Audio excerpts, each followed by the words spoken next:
प्यारे बच्चों, Rajput coaching centre में आपका स्वागत है। देखिए, पढ़ाएंगे 9-10 के क्लास के लिए मैथ सब्जेक्ट पढ़ाएंगे। इकाई 12 स्टार्ट कराते हैं। आज आपकी इकाई 10 आपकी व्रत वाली थी, व्रत की स्पर्श रेखाओं वाली थी जो सिलेबस से काट दी गई है। इस बार वो एग्जाम में नहीं आएगी। 11वीं एक्सरसाइज आपकी रचनाओं वाली हैं, जिसमें पटरी प्रकार से रचनाएं बनाई जाएंगी, उसको मैं लास्ट में कराऊंगा। 12वीं इकाई आपकी स्टार्ट होती है व्रतों से संबंधित क्षेत्रफल। ठीक है, तो देखिए अब स्टार्ट करते हैं हम। एक्सरसाइज स्टार्ट करने से पहले कुछ सूत्र हैं, उनको आप ध्यान से समझें। चित्र में ओ व्रत का केंद्र है तथा आर त्रिज्या है, तो ये इस प्रकार से दिखाई गई है। यहां से यहां तक की दूरी जो है ये त्रिज्या कहलाती है। ये व्रत है पूरा, ये व्रत का केंद्र ओ है। यहां से यहां तक की दूरी जो है ये त्रिज्या कहलाती है। उसके बाद है केंद्र से जाने वाली रेखा व्यास कहलाती है। यहां से यहां तक की जो रेखा है इसको व्यास कहेंगे, यानी कि पूरी रेखा। और व्यास व्रत को 2 बराबर भागों में बांटता है, यानी कि एक भाग ये हो गया और एक भाग ये हो गया, इस प्रकार से। ठीक है, इसको अधिकांश डी से प्रदर्शित करते हैं। यदि व्रत की त्रिज्या आर हो तो व्यास जो होता है वो त्रिज्या का दुगना होता है, d बराबर 2r। अतः व्यास त्रिज्या का दुगना होता है, या त्रिज्या व्यास की आधी होती है। यदि हमें व्यास दिया हुआ है, हमें त्रिज्या निकालनी है, तो व्यास का आधा कर दीजिए, तो वो त्रिज्या का मान आ जाता है d/2।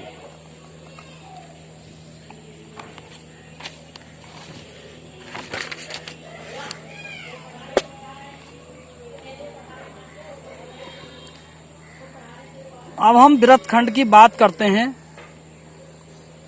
व्रत के 2 भागों को व्रतखंड कहते हैं। छोटा भाग लघु व्रतखंड और बड़ा भाग दीर्घ व्रतखंड होता है। जैसे व्रत है पूरा, इसको 2 भागों में बांट दिया है, एक भाग ये और एक भाग ये। तो ये लघु यानी छोटा चमक रहा है तो लघु व्रतखंड, और ये बड़ा चमक रहा है तो ये दीर्घ व्रतखंड होता है। चौथा पॉइंट है आपका वह रेखा जो व्रत को 2 भागों में बांटती है, व्रत की जीवा कहलाती है। देखिए, यहां से यहां तक की रेखा ये जीवा हो गई, जो व्रत के टुकड़े करती है। ये जीवा किसी भी प्रकार से खींची जा सकती है, ऐसे भी, कहीं को भी। ये व्यास भी जीवा होती है, वैसे तो व्यास भी जीवा होती है, और ये किसी भी प्रकार से खींची जा सकती है। बस सीधी होती है, ये जहां से भी खींचेगी बिल्कुल सीधी होती है। ठीक है, अब हम व्रतखंड का सूत्र ज्ञात करेंगे। व्रतखंड के क्षेत्रफल का सूत्र, व्रतखंड का सूत्र कहने का मतलब, अब व्रतखंड भी 2 होते हैं, एक लघु व्रतखंड और एक दीर्घ व्रतखंड, 2 होते हैं। चित्र में देखिए, छायांकित भाग लघु व्रतखंड दिखाया गया है। ये वाला जो भाग है ये लघु व्रतखंड कहलाया गया है, जिसकी त्रिज्या r है। यहाँ से यहाँ तक की त्रिज्या r है, और ये कोण है इसका थीटा। ठीक है, केंद्र पर बना कोण POQ बराबर थीटा है। तब लघु व्रतखंड का क्षेत्रफल जो होगा a, यानी कि ये छायांकित भाग है ये, हम इसका लघु व्रतखंड का क्षेत्रफल निकाल लेंगे। ठीक है, तो ये होगा a बराबर r², ये त्रिज्या है, ये r का मान है, ये r² ब्रैकेट। यहां देखिए, लघु व्रतखंड का क्षेत्रफल ये r² है, तो पाई θ/360 माइनस के साइन θ/2, ये लघु व्रतखंड का क्षेत्रफल होता। यदि दीर्घ व्रतखंड का क्षेत्रफल मालूम कर लिया तो किस प्रकार से करेंगे। दीर्घ व्रतखंड के क्षेत्रफल का सूत्र नहीं होता, ये बनाना पड़ता है। तो आप क्या करेंगे, देखिए, पूरे व्रत के क्षेत्रफल में से ये वाला क्षेत्रफल घटा दीजिए, तो दीर्घ व्रतखंड का क्षेत्रफल आ जाएगा। ठीक है, आ जाइए अपने क्वेश्चन पे। अब आप ये देखिए, तो ये है दीर्घ वृत्तखंड का क्षेत्रफल। अगर आप निकालेंगे तो ए बराबर वृत्त का क्षेत्रफल माइनस लघु वृत्तखंड का क्षेत्रफल। वृत्तखंड का क्षेत्रफल जो होता है वो होता है पाई आर स्क्वायर माइनस लघु वृत्त का क्षेत्रफल हो गया ये पूरा। ठीक है, इस प्रकार से। अब बात करते हैं त्रिज्या खंड की। वृत्त की त्रिज्या द्वारा बांटे गए वृत्त के भागों को त्रिज्या खंड कहते हैं।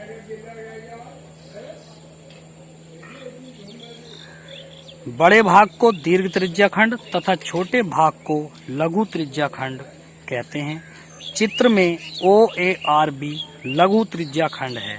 ये जो चित्र में है ये त्रिज्या से देखो यहाँ बांटा ना, त्रिज्या से वृत्त को दो भागों में बांट दिया है, तो यहाँ से यहाँ तक ये लघु त्रिज्या खंड है। इतना ये होता है लघु, और ये वाला भाग होता है पूरा, ये पूरा दीर्घ होता है। ठीक है, अब इसके क्षेत्रफल की बात करते हैं। तो त्रिज्या खंड का क्षेत्रफल देखिए, तो लघु है ये, लघु त्रिज्या खंड का निकाल लेंगे हम, लघु त्रिज्या खंड का क्षेत्रफल निकाल लेंगे हम।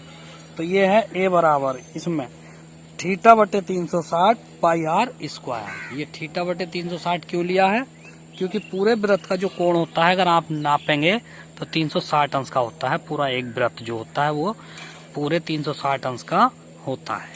पाई आर स्क्वायर क्या होता है? पाई आर स्क्वायर वृत्त का क्षेत्रफल हो गया, और ये इसकी चाप हो गई थीटा, यानी कि थीटा कोण चाप घूमी है 360 में से थीटा घूमी है।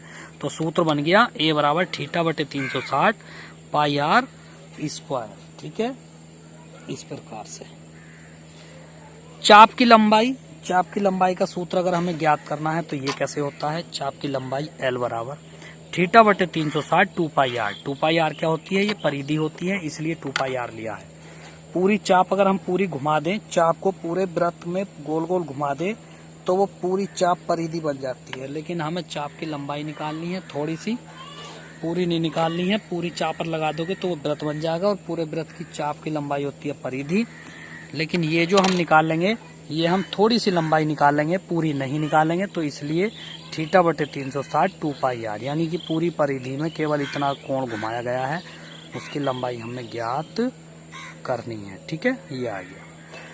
वृत्त की परिधि का सूत्र है 2 पाई आर। वृत्त के क्षेत्रफल का सूत्र है पाई आर स्क्वायर। पाई का मान होता है 22/7 या 3.14। जहां भी इसका मान दिया हुआ रहेगा ये मान लगाएंगे, जो दिया हुआ होगा उसी मान को लगाया जाएगा। ठीक है, शुरू करते हैं, एक्सरसाइज स्टार्ट करते हैं। तो एक्सरसाइज स्टार्ट होती है आपकी। ठीक है, एक्सरसाइज आपकी स्टार्ट करते हैं 12.1, और तारीख 18 तारीख है आज। ठीक है, पेज 86 है। तो आपकी एक्सरसाइज स्टार्ट करते हैं। देखिए पहला क्वेश्चन, दो वृत्तों की त्रिज्याएं क्रमशः 19 सेमी और 9 सेमी है। उस वृत्त की त्रिज्या ज्ञात कीजिए जिसकी परिधि इन दोनों वृत्तों की परिधियों के योग के बराबर होती है। तो यानी कि हमें उस वृत्त की त्रिज्या ज्ञात करनी है जिसकी परिधि इन दोनों वृत्तों की परिधियों के योग के बराबर है। तो देखिए पहले वृत्त की त्रिज्या 19 है, दूसरे वृत्त की त्रिज्या 9 है। तो इन दोनों वृत्तों की परिधि निकाल लो पहले तो, फिर उनको जोड़ो। ठीक, तो वो परिधि उस वाले वृत्त की परिधि के बराबर हो जाएगी, यानी कि उस वाले वृत्त को आप बड़ा वृत्त मान लो। ठीक है, तो हल करेंगे। माना पहले वृत्त की त्रिज्या 19 सेमी, यानी R1 बराबर 19। दूसरे वृत्त की त्रिज्या 9 सेमी, R2 बराबर 9। माना उस वृत्त की त्रिज्या R है जो इनसे मिलकर बना है। तब बड़े वृत्त की परिधि बराबर कितनी होगी? तब बड़े वृत्त की परिधि बराबर होगी दोनों वृत्त की परिधियों का योग। ठीक है, तो बड़े वृत्त की परिधि 2 पाई आर। दोनों वृत्त जो छोटे छोटे बचे हैं जिनकी त्रिज्या R1 R2 थी, तो पहले वृत्त की परिधि ये हो गई 2 पाई R1, दूसरे वृत्त की परिधि हो गई 2 पाई R2। 2 पाई आप कॉमन ले सकते हैं, 2 पाई कॉमन ले सकते हैं, तो 2 पाई से 2 पाई कट जाएगा।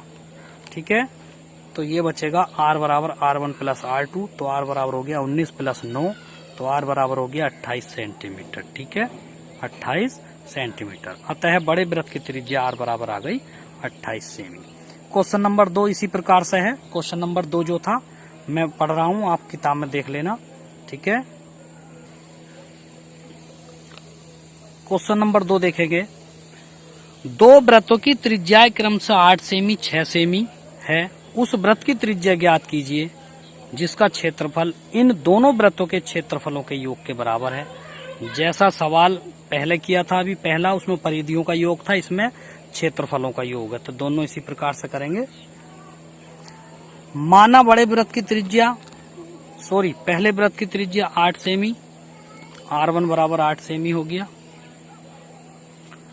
दूसरे वृत्त की त्रिज्या r2 बराबर 6 सेमी। एक बड़ा वृत्त है जिसका क्षेत्रफल इनके क्षेत्रफलों के योग के बराबर है, तो माना बड़े वृत्त की त्रिज्या बड़ा R, तब बड़े वृत्त का क्षेत्रफल बराबर दोनों वृत्तों के क्षेत्रफलों का योग। तो वृत्त का क्षेत्रफल पाई r स्क्वायर बराबर पाई r1 square plus pi r2 square, pi common ले लिया, पाई से पाई काट दिया है, तो ये बचेगा r स्क्वायर बराबर r1 square plus r2 square.